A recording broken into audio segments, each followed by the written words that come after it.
La différence de culture, oui, elle est évidente, mais enfin bon, là, on parle pratiquement que des yézidis, mais on n'a pas accueilli, enfin, ici oui, mais l'association n'a pas accueilli que des yézidis, mais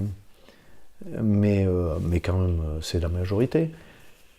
Et c'est une culture qui est très ancienne et qui est très ouverte. Leur religion, elle date de bientôt 5000 ans. Et ils ont intégré le christianisme, ils ont intégré l'islam dans leur religion.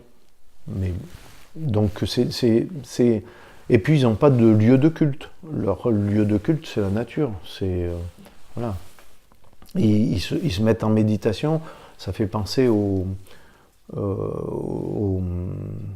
gens d'Inde là, qui se mettent en méditation.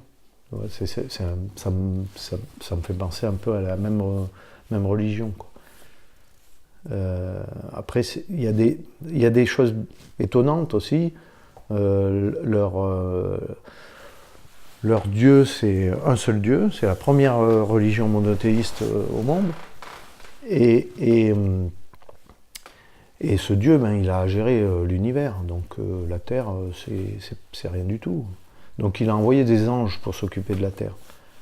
Et l'ange principal, c'est celui qui est vénéré aussi par les yézidis. C'est celui qui s'occupe de leur vie, de la terre. Et donc, il est vénéré. Et cet ange, c'est l'ange Pan, qui est représenté avec un plumage de Pan ouvert.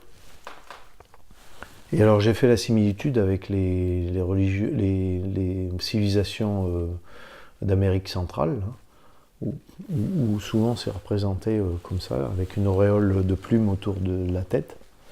Je ne sais pas si ça a un lien, si cette religion est peut-être plus ancienne, et il y a des similitudes comme ça. Et cette queue de Pan, elle est aussi une autre représentation, c'est le soleil. Il y a une similitude. Donc en fait, leur méditation, ils la font face au soleil.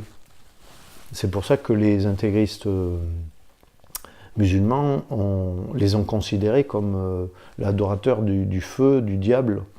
Et donc c'est des gens à éliminer, quoi.